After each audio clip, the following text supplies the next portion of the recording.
The sound of gunfire tore through the night air as Penelope Fletcher's husband, Vernon, stumbled through the saloon doors, his face twisted with a combination of drunken bravado and crushing defeat.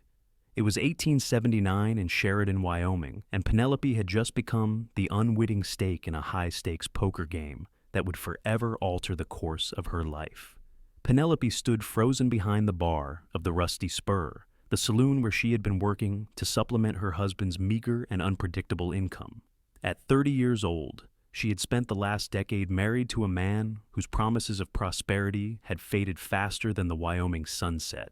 Her auburn hair was pulled back in a practical bun, and her green eyes, once bright with hope, now clouded with a mixture of fear and resignation as Vernon approached. "Pack your things, Penny," Vernon slurred, unable to meet her gaze. "You don't belong to me anymore." The patrons of the saloon fell silent, all eyes turning to the scene unfolding before them. Vernon Fletcher had always been known as a gambling man, but this was unprecedented even for him. "What are you talking about?"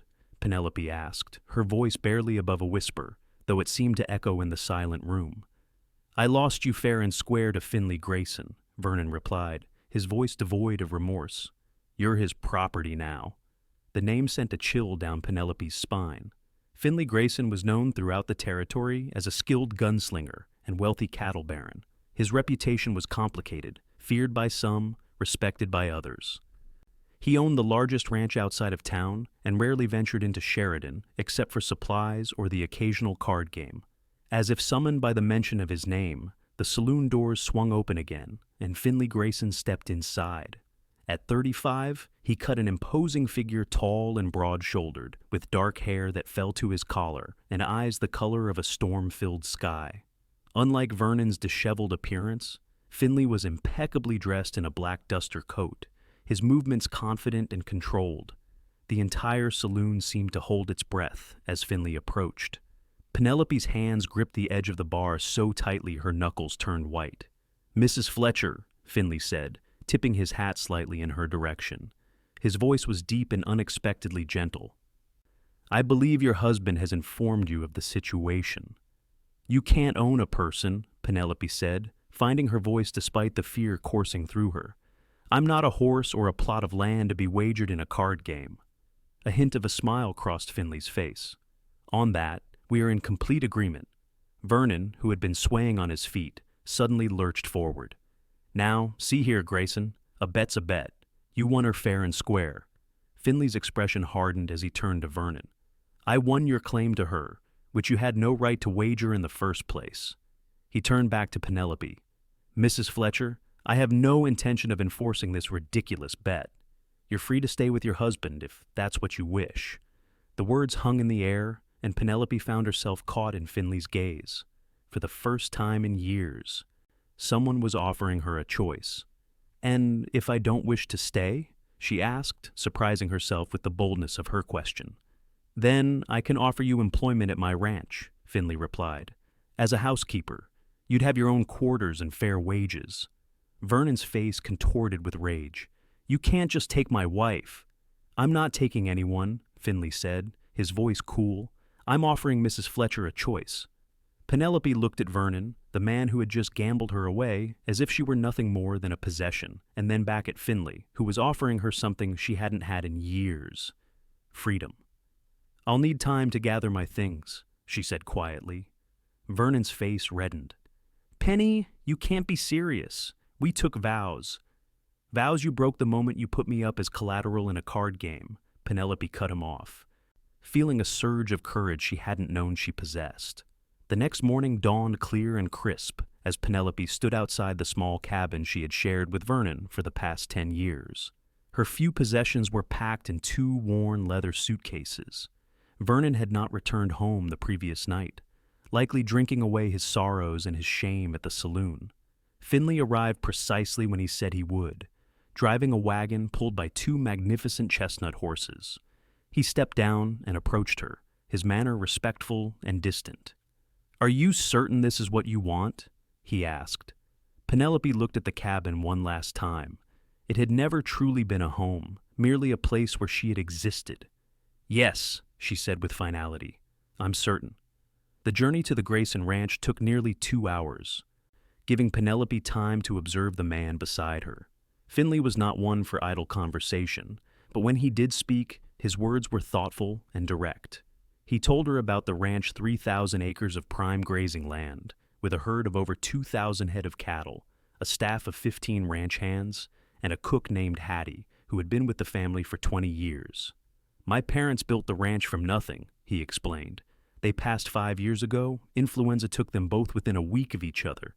It's just me now." "I'm sorry for your loss," Penelope said, genuinely moved by the flash of pain in his eyes. Finley merely nodded, his attention returning to the road ahead. When they crested the final hill, Penelope couldn't help but gasp. The Grayson Ranch was unlike anything she had expected.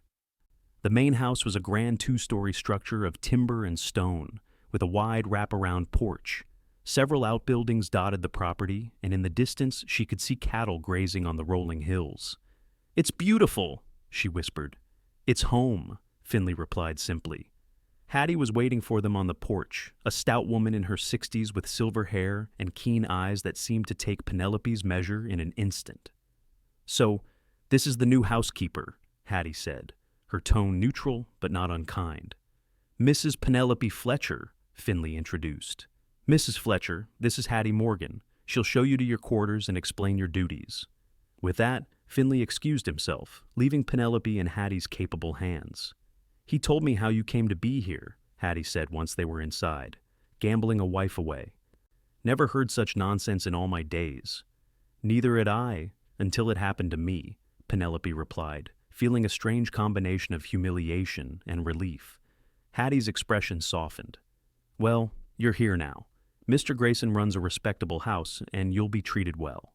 That I can promise you." Penelope's quarters were small but comfortable, a bedroom with an adjoining sitting room, simply but elegantly furnished. It was more luxury than she had known in years. Her duties were straightforward, keeping the main house clean, assisting Hattie with laundry, and occasionally helping with meal preparation. The work was hard but satisfying, and for the first time in years, Penelope felt a sense of purpose. Days turned into weeks, and Penelope settled into life at the Grayson Ranch. She saw Finley only occasionally. He spent most of his time working with the cattle or managing the business aspects of the ranch. When their paths did cross, he was unfailingly polite but maintained a careful distance. One evening, nearly a month after her arrival, Penelope was dusting the bookshelves in Finley's study when he returned earlier than expected. She started to excuse herself, but he waved away her apology. "Please, continue your work. I don't mean to disturb you," he said, settling behind his desk with a ledger. Penelope returned to her dusting, but she couldn't help stealing glances at him. In the warm glow of the oil lamps, his features seemed softer, less intimidating. "You have quite the collection," she commented, gesturing to the books that lined the walls. Finley looked up, seemingly surprised by her observation. "My mother was a great reader. She believed books were the best way to see the world when you couldn't leave the ranch." "A wise woman," Penelope said, running her fingers along the spine of a volume of Tennyson's poetry. "Do you read, Mrs. Fletcher?" "When I can. There wasn't much opportunity in recent years." "You're welcome to borrow any book that interests you," Finley offered, then added with a slight smile, "Consider it part of your compensation." That small gesture marked a turning point in their relationship. Over the following weeks, they began to share brief conversations about the books Penelope borrowed. Finley recommended titles he thought she might enjoy, and she found herself looking forward to these exchanges. Spring gave way to summer, and with it came the busiest season at the ranch. Penelope rarely saw Finley during daylight hours, but occasionally she would find him in his study late in the evening, and they would talk about literature, sometimes venturing into discussions about life beyond the ranch. It was during one such conversation that Finley asked about her life before Vernon. "I grew up in Boston," Penelope explained. "My father was a professor of mathematics. He believed in education for women, so I was fortunate in that regard." "How did you end up in Wyoming with Vernon Fletcher?" Finley asked, his tone curious rather than judgmental. Penelope sighed. "Vernon came east on business. He was charming then, full of grand stories about the West and promises of adventure. I was 20, restless and naive. My parents had just passed away, and there was nothing keeping me in Boston." She paused, memories washing over her. The adventure lasted about as long as it took to reach Wyoming. The reality was quite different from his promises. Finley's expression darkened. He didn't deserve you. The words hung between them, charged with an emotion neither was ready to name. Perhaps not, Penelope agreed softly. But if I hadn't married him, I wouldn't be here now. Their eyes met across the room, and for a moment, Penelope felt as though something significant had shifted between them. Then Finley cleared his throat and returned his attention to his ledger, the moment passing like a shadow across the sun. The following day, Penelope was hanging laundry when she heard the sound of approaching horses. Looking up, she saw 3 riders coming toward the house at a gallop and recognized Vernon at the lead. Her heart hammered in her chest as she hurried toward the house, hoping to reach Finley before Vernon did. She found him in the stables, discussing breeding stock with one of the ranch hands. "Vernon is coming," she said without preamble, "with 2 men I don't recognize." Finley's expression hardened. "Thomas, find Jacob and meet me at the house," he instructed the ranch hand, who nodded and hurried away. "Stay inside with Hattie," Finley told Penelope, his voice firm but gentle. "This isn't your concern." "It is precisely my concern," Penelope argued.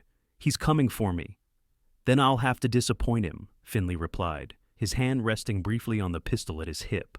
By the time they reached the front of the house, Vernon and his companions had dismounted.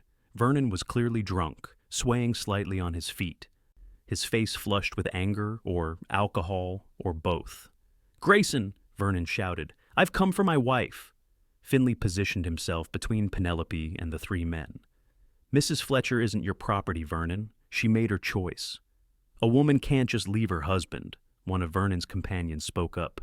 "It ain't right." "What isn't right is wagering a human being in a card game," Finley countered. "Mrs. Fletcher is under my protection now. I suggest you leave before this becomes unpleasant." Vernon's hand moved toward his gun. "I'm not leaving without Penny."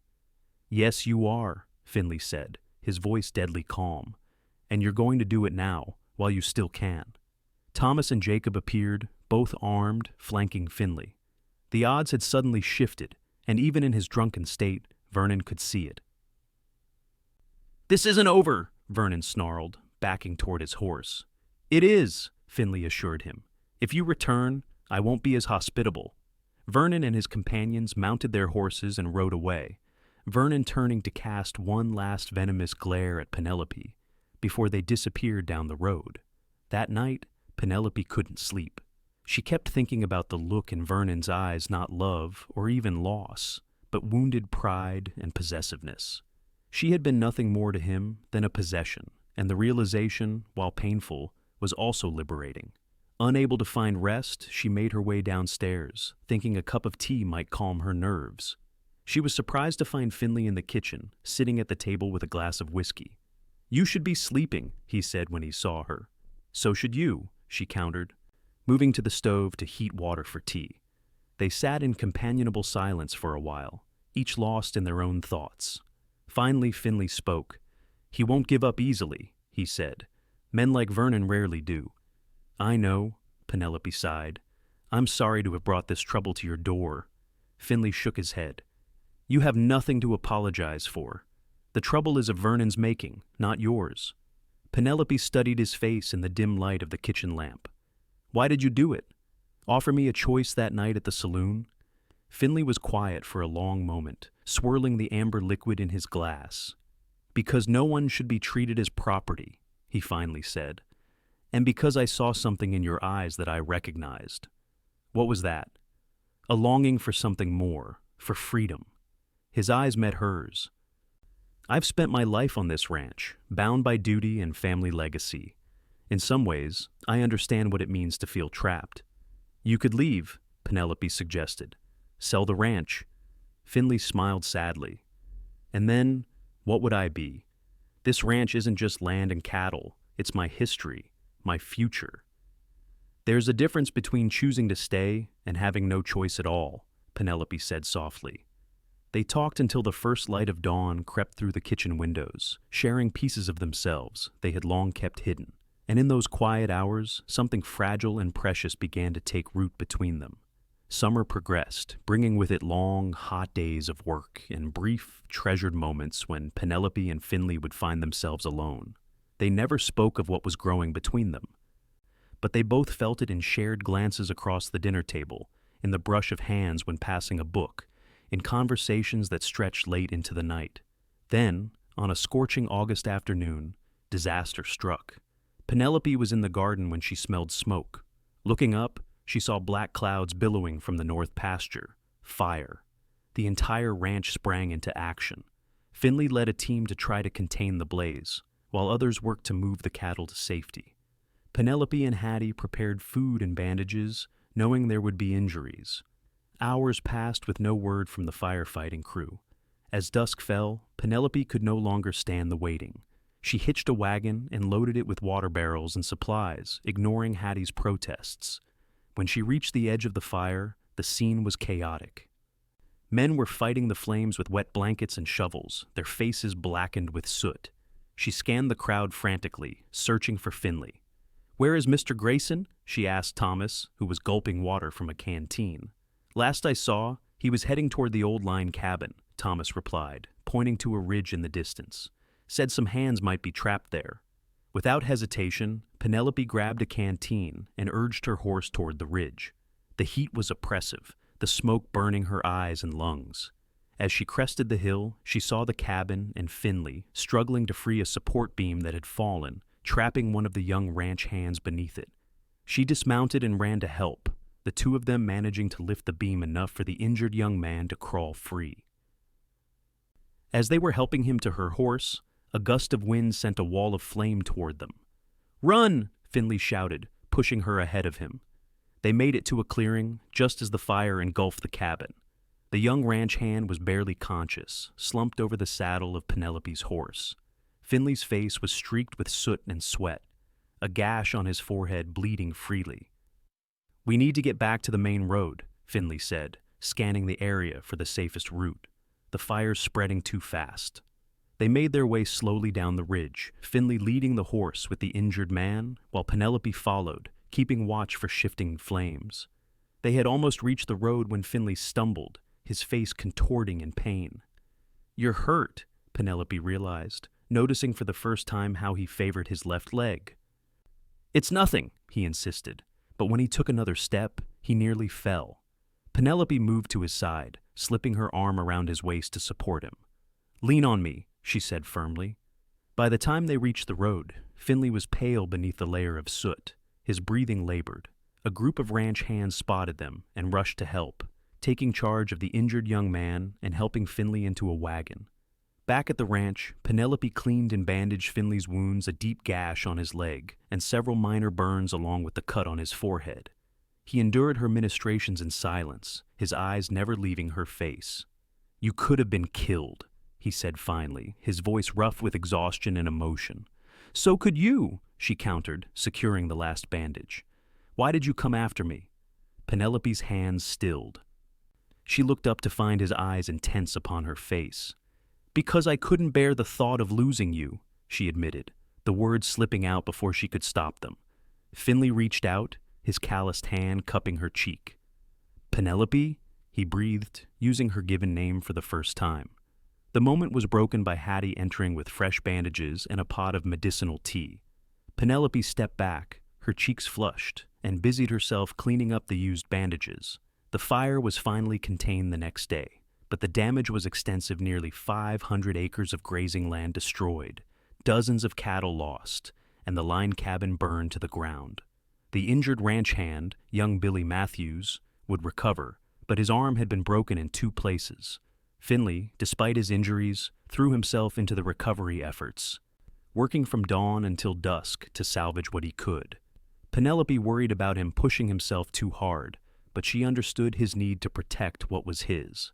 2 weeks after the fire, as Penelope was preparing for bed, there was a knock at her door. She opened it to find Finley standing there, leaning heavily on a cane, his face grave. "May I come in?" he asked, his formality at odds with the late hour and the privacy of her quarters. Penelope stepped aside to let him enter, her pulse quickening at his unexpected visit. "I've received word that Vernon Fletcher was seen in Sheridan yesterday," Finley said without preamble. "He's been telling anyone who will listen that I stole his wife and burned him out of his home." "Burned him out?" Penelope repeated, confused. "The fire?" Finley nodded. "There are rumors that it wasn't an accident, that it was set." "By Vernon," Penelope breathed, the pieces falling into place. "To get back at you? At us." "It's just speculation at this point," Finley cautioned. "But I thought you should know." Penelope sank onto the edge of her bed, processing the implications. "If he's responsible, he'll need to answer for it. Billy could have died. You could have died." "The sheriff is investigating," Finley assured her. "But until this is resolved, I want you to be careful. Don't go into town alone. Don't wander far from the house." "I'm not afraid of Vernon," Penelope said, lifting her chin. "Perhaps you should be," Finley replied, his expression darkening. "A man willing to gamble away his wife and then burn hundreds of acres out of spite is capable of almost anything." He turned to leave, but paused at the door. "Penelope," he said, his voice softening, "what you said after the fire about not being able to bear losing me, did you mean it?" Penelope met his gaze steadily. "Yes." Finley took a step toward her, then another, until he was standing before her. Slowly, giving her every opportunity to pull away, he leaned down and pressed his lips to hers in a kiss that was both tender and searching. When they parted, Finley rested his forehead against hers. "I've been fighting this since the day you arrived," he confessed, "telling myself it wouldn't be right that you needed time, that you might feel obligated after everything that happened." "I don't feel obligated," Penelope assured him, her hands coming to rest on his chest. "What I feel is real and terrifying and wonderful." Finley smiled a genuine, unguarded smile that transformed his face. "We'll need to proceed carefully," he said, "for propriety's sake and because of Vernon. But know this, Penelope Fletcher, I am falling in love with you, and I intend to court you properly once this business with your husband is resolved." They sealed this promise with another kiss, before Finley reluctantly took his leave, both of them aware of the boundaries that still needed to be observed, at least for now. The following day brought unexpected visitors to the Grayson Ranch Sheriff Holden from Sheridan, accompanied by 2 deputies. They found evidence that the fire had indeed been deliberately set, with coal oil used as an accelerant at several points around the perimeter of the north pasture. "We found this at one of the starting points," Sheriff Holden said, holding up a silver pocket watch. "It's engraved with the initials VF. Vernon Fletcher had been careless, or perhaps wanted to be caught a final defiant gesture in a losing game. We've got men out looking for him now," the sheriff continued, "but he seems to have left town, probably headed for Montana territory." "And when you find him?" Finley asked. "He'll stand trial for arson at the very least," Sheriff Holden replied. "Possibly attempted murder, given how close some of your men came to perishing in that blaze." After the sheriff departed, Penelope found Finley in his study, staring out the window at the distant hills, still black with ash in places. "It's over," she said softly. Finley turned to her, his expression troubled. "Not until he's caught." "Even then, it won't truly be over until I'm free of him legally," Penelope pointed out. "There are grounds for divorce," Finley said carefully. "Abandonment, cruelty, not to mention his criminal actions." "Yes," Penelope agreed. "But divorce proceedings take time, and I'm still legally his wife." Finley crossed the room to stand before her. "I can wait," he assured her, taking her hands in his. "However long it takes." The weeks that followed were filled with a strange mixture of tension and joy. Finley began openly courting Penelope. Though they were careful to maintain propriety in public, they rode together in the evenings, exploring the parts of the ranch that had been spared by the fire. They read to each other in the study after dinner, their selections becoming increasingly romantic, and sometimes, when they thought no one was watching, they would share brief stolen kisses that left them both wanting more. Word came in October that Vernon Fletcher had been apprehended in Helena, Montana. He would be brought back to Wyoming to stand trial for arson and attempted murder. Penelope filed for divorce on grounds of abandonment, cruelty, and his criminal actions, a process that would take months to complete. The trial was held in Cheyenne in December, with Penelope required to testify about Vernon's behavior and the events leading up to the fire. It was a grueling experience, but she drew strength from Finley's steady presence in the courtroom. Vernon was found guilty on all counts and sentenced to 10 years in the territorial prison. As he was led from the courtroom, he caught Penelope's eye one last time. "I hope he was worth it," Vernon spat.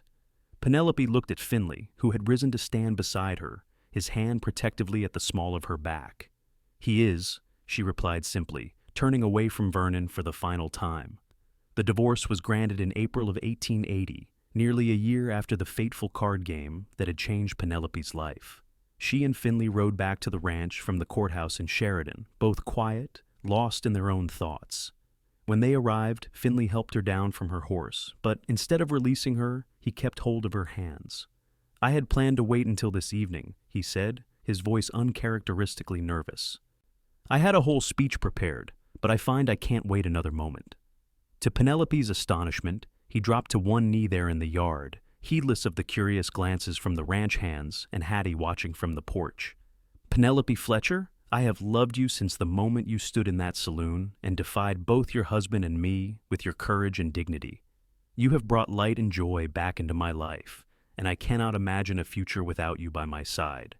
He reached into his pocket and produced a ring, a simple gold band set with a single perfect diamond. "Will you do me the extraordinary honor of becoming my wife?" Penelope felt tears spring to her eyes as she looked down at this man who had offered her a choice when no one else would, who had protected her, respected her, and loved her with a steadfast devotion that still took her breath away. "Yes," she said, her voice clear and certain. "Yes, Finley Grayson, I will marry you." They were married on the first day of summer, beneath the old oak tree that had survived the fire. The ranch had been transformed for the occasion, wildflowers adorning every surface, lanterns hanging from tree branches to light the evening celebration. Penelope wore a gown of ivory silk, her auburn hair crowned with a wreath of prairie roses. As they spoke their vows before the assembled guests, ranch hands and their families, merchants from town who had become friends, even Sheriff Holden and his wife Penelope thought about the journey that had brought her to this moment, from the frightened woman in the saloon to the confident bride standing before the man she loved. It had been a path of discovery and healing. "I, Finley Grayson, take thee, Penelope, to be my lawfully wedded wife," Finley said, his voice steady and sure. "I promise to cherish and respect you, to provide for you and protect you, to be faithful and loving all the days of my life. But most of all, I promise to always give you the freedom to choose your own path, and to walk beside you wherever that path may lead." Penelope's voice trembled with emotion as she responded with her own vows. "I, Penelope, take thee, Finley, to be my lawfully wedded husband. I promise to stand by your side in good times and bad, to be your partner in all things, to love and honor you all the days of my life. And I choose, freely and with my whole heart, to build a life with you on this land that you love so dearly." The celebration lasted well into the night, with music and dancing and more laughter than the ranch had known in years. When the last guest had departed and the newlyweds were finally alone in the master bedroom, Finley took Penelope in his arms. "Are you happy, Mrs. Grayson?" he asked, his eyes searching hers. "Happier than I ever dreamed possible," she assured him, reaching up to trace the beloved lines of his face. "I want to show you something," Finley said, taking her hand and leading her to the window. The moon was full, casting silver light across the landscape. In the distance, she could see the outline of a new structure rising from the ashes of the burned pasture. "What is it?" she asked. "A schoolhouse," Finley replied. "The children of our ranch hands and neighboring farms have nowhere nearby to learn. I thought perhaps, with your education—" Penelope turned to him, her heart so full she thought it might burst. "You want me to teach?" "Only if you want to," Finley quickly clarified. "It would be your choice, as always." "I would love to teach," Penelope said, wrapping her arms around his neck. "It's a dream I had almost forgotten." "Then consider it a wedding gift," Finley murmured against her lips. "The first of many dreams we'll build together." As they stood at the window, looking out over the land that was now their shared legacy, Penelope thought about the strange twist of fate that had brought her here, a desperate card game, and a man who believed in her right to choose. From the ashes of her old life, something beautiful had risen, stronger and more precious than anything she could have imagined. In the years that followed, the Grayson Ranch prospered.